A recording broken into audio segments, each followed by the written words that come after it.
This is Holly Anton. I'm an integrative psychologist at Sutter's Institute for Health and Healing in Santa Rosa. And welcome. I'll encourage you right now to reduce any distractions that you can in your space. Make yourself physically comfortable. We're just going to breathe together for just a few moments. And so if you can get comfortable in your seat. If your legs are crossed, see how it feels to uncross them so your feet are grounded. Extending the crown of your head toward the ceiling a little bit, just to get your chin tucked in, give some relief to the back of your neck. And let your breath start to relax and open. That is, relaxing in the chest on the in-breath and releasing on the out-breath. And then relaxing in the midsection, in the solar plexus section on the in-breath. And releasing on the out-breath. And then relaxing the low belly and the pelvic floor and the small of the back on an in-breath.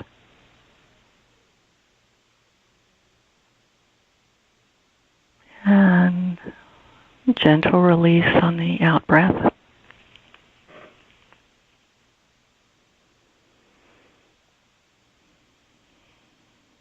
Giving yourself permission to come into the moment in a direct and simple way.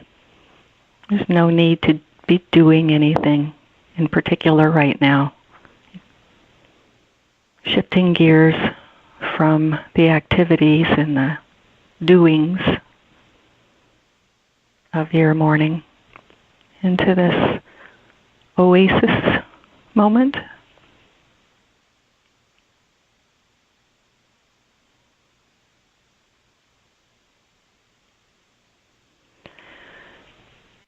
So I'm introducing this topic of preparing for winter from a couple of different standpoints. First, regardless of whatever else would be happening in the world, if it were this time of year on any other year, I might introduce this topic anyway, because there are different strategies and a different perspective for what it means to take care of the self through these seasons of low light, low sunlight. Natural changes that we as human animals tend to go through as the light, the amount of light changes and the angle of the light changes. So we are like any other living being. Green things and other four-legged things, we are tuned in to the changing of the light because it asks for a different type of lifestyle, right? We have to do things a little differently. So I would, be speaking to being with the flow of the season anyway. And then, of course, we have a couple of added twists to it this particular winter, fall and winter, that I just am encouraging everyone to be thoughtful about in advance so that there isn't a figuring things out at the last minute feeling to it. That there may be extra steps to preparing for the fall and winter, where it comes to trying to not feel so isolated when many people are feeling isolated anyway, acutely, in some cases, acutely lonely or isolated, and also how to stay appropriately cautious in terms of how to spend time together as we're spending time through the colder and darker seasons. So if just the talk of all of that raised some tension for you, take another couple of breaths. Maybe it didn't. But I am noticing in my work with people here in the clinic that there is some apprehension for many people about what is this going to look like, because now this is a new thing again. So speaking to the first adjustment first, that is the normal moving into the lower light season, the shorter day season, as well as the colder temperature season. And so if you think about other animals that hibernate, which we don't, but we do a kind of a internal subtle hibernation process. We two-leggeds do. And so to look at how other beings prepare for the hibernation period, I think is a good model. It also normalizes some of the things that we would be doing anyway, even if it weren't for COVID precautions and things like that. So the rhythms and the routines of daily life can start to change more gradually if we all start now. And some of the things that seem to be especially important, particularly for those of us whose mood usually changes through the fall and winter, that one of the things that can really help limit whether that feels negative or not is protecting sleep. So one of the things that can protect your mood is protect your sleep. We don't all have the option of changing our work schedule around this change in light. If you do have the option, give that some thought. That starting to move our sleep schedule more in tune with the dark hours, and that does mean some people need more sleep. There are more dark hours, and some people need more sleep in the wintertime. And that doesn't have to be a sign of something wrong. It can simply be, that's what we do. We sleep a little more. Do we need more than 9 or 10 hours? Probably not. But we do want to make sure that you have at least the option of getting 9 hours if you can. And that one of the ways to do that is to think about when you are starting to prepare for your sleep routine in the evening, to let yourself shoot for a winding down period that starts, within an hour or two of the sun going down. That things start to quiet down a little more and more as the sun goes down, and that over the next hour or two, that there's a increasingly slower pace as we get in tune with the change in light. And similarly, that the morning light becomes all the more important to get as much of as you can, so that waking up a little earlier, if possible, to catch the morning light before you go to work, if that works with your schedule, tends to also help support people's mood. So working with people who have seasonal mood disorders or seasonal mood changes, that 10 to 20 minutes of morning light can be extremely helpful to get if you can get it. So adjusting your going to bed time so that you can still get enough hours and still be able to get up to get some of that is really what I'm speaking to here. So that's one thing, sleep. And the other thing is, again, how you feed the body. So we're taking care of practical body-related things as we go into this subtle hibernation period.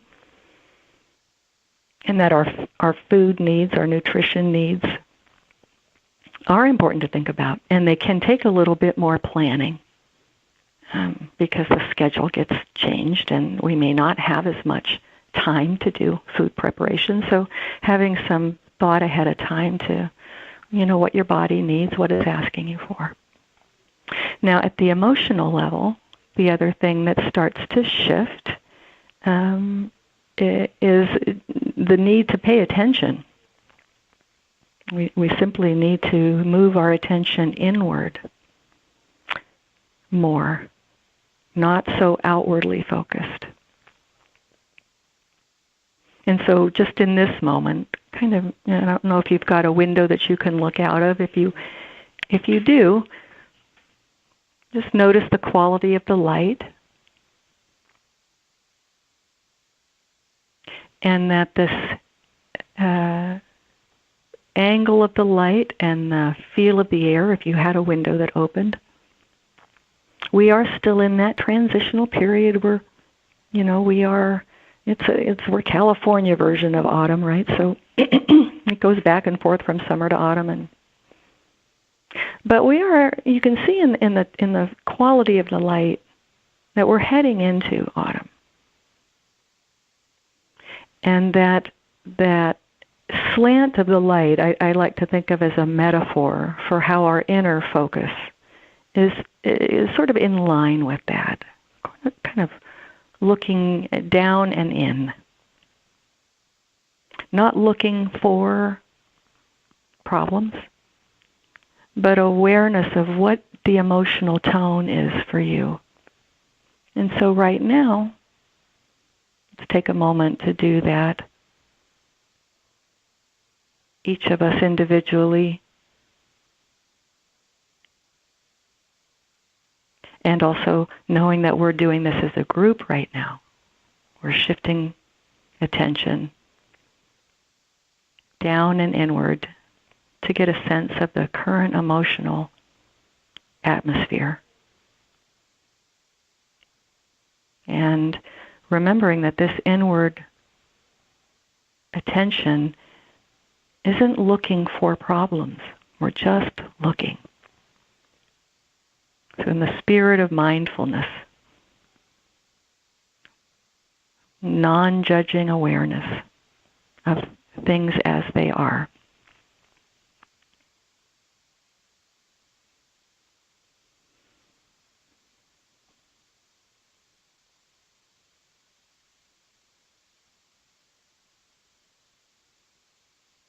And notice that this inward state of things, the mood state, the atmosphere of the inner world, notice that it has a body-based aspect to it. It feels a certain way inside of you right now. There's a somatic or a body piece to this inner awareness. And there's also this harder to put into words way things are. We could create some words for this. And if it's helpful for you to describe that inner mood state for yourself, you can try that. You can try to put a descriptive word on it. Notice, though, that we're looking for words that aren't loaded with judgment. They just describe heavy, light, open, tight, dynamic or moving or changing, or quiet, still. You may feel like you could even put a color to it, or there may be an image that comes to mind that's similar to that feeling.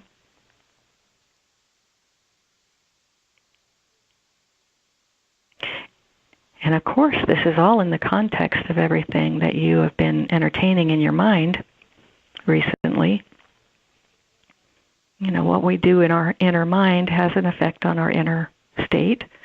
And so some of what you're noticing of your inner mood state right now is just reflecting what happens when you're thinking about what you've been thinking about and going through what you've been going through.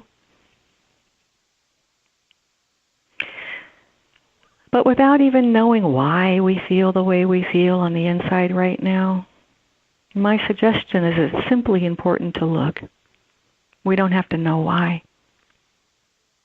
We do have to know what it is that we are at this moment. And that this inward and downward attention and a remembering to not lose sight of our inner world as we go into this different season.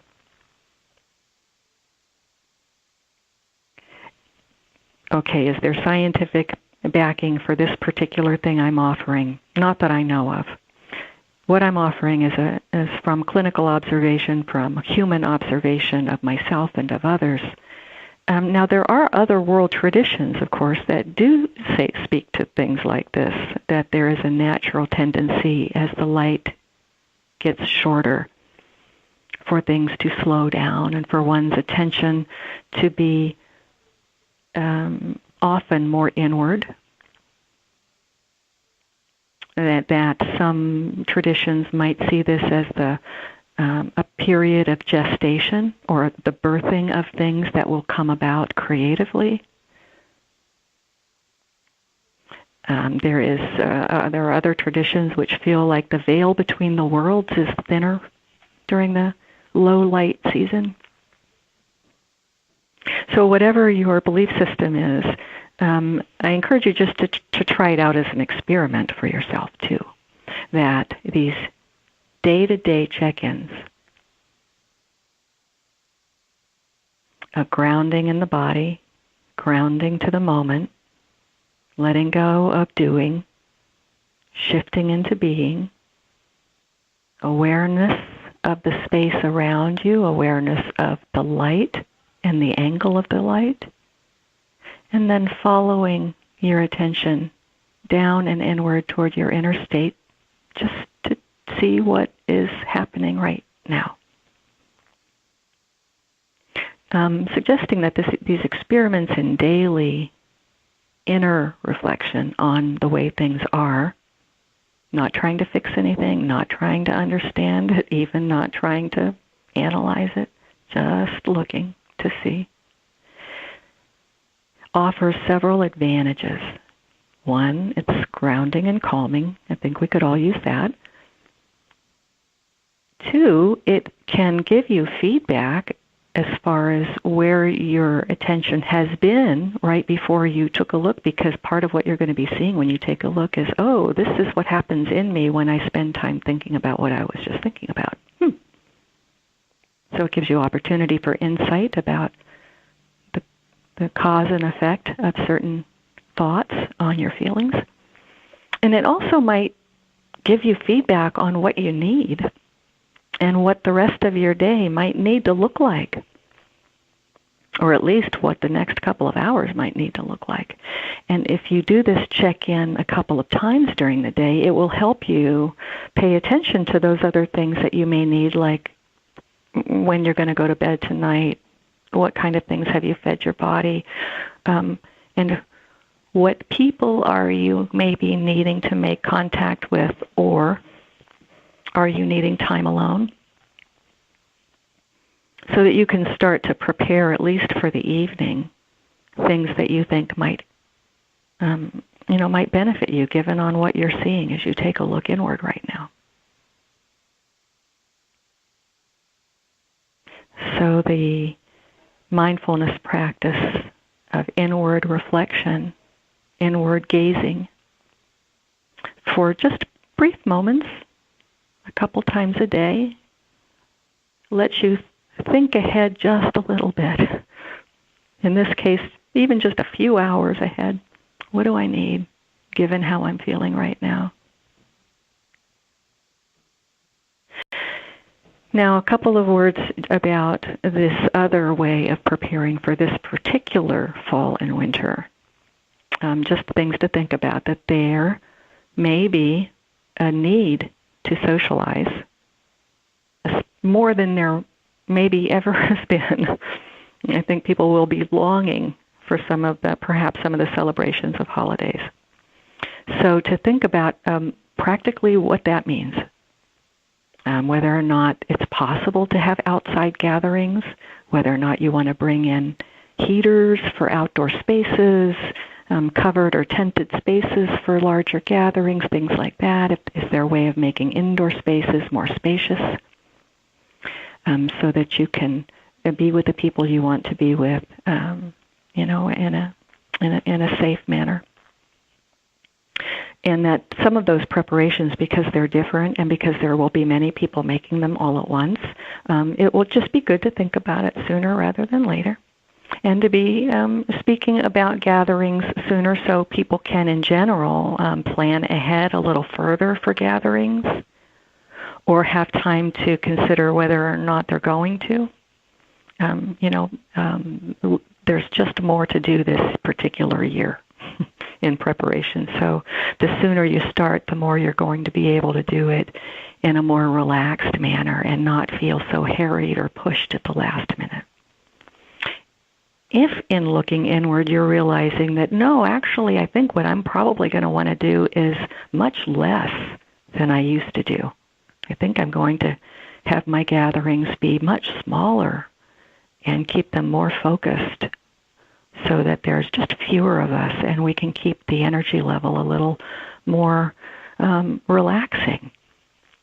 But whatever your truth is, and that the more often you check in and pay attention to yourself in a given moment, the more likely you are to, over a course of days and weeks of checking in, be able to kind of calibrate to what you're needing and let your plans reflect what you need. All of that to say, now let's come back again as we're getting ready to end the call here. I hope you'll take the next few minutes to yourself after the call to, if you can, just to sit quietly with yourself and again, let yourself come into a quiet knowing of what it feels like to be you right now. No judgments, no problem solving at the moment needed. Just see what you see.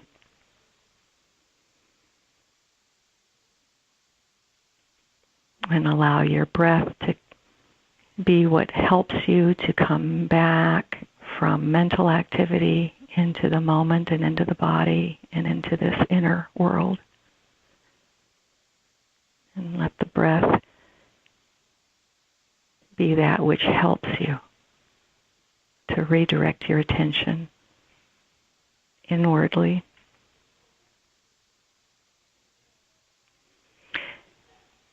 And I wish you well, of course. I wish you a sweet quality to the day, a softening and an easing of the pressure from within, a welcoming of a more spacious and slower pace. Even if the world around you is moving at its pace, it doesn't mean you have to move at its pace. I encourage you to move at your pace and let everybody else figure out what to do about that. You move at your own pace, and I think you'll find that no terrible things happen. With that, I hope you will come back and join us in these wellness calls. Institute for Health and Healing. We offer these calls every day from noon to 12:30. If you're new to us today, welcome. And if you are or aren't new to us, know that you're welcome every day. I will be back next Tuesday, but each of us has something to offer every day, Monday through Friday. Take care of yourselves, take care of each other, and I'll be here again next Tuesday.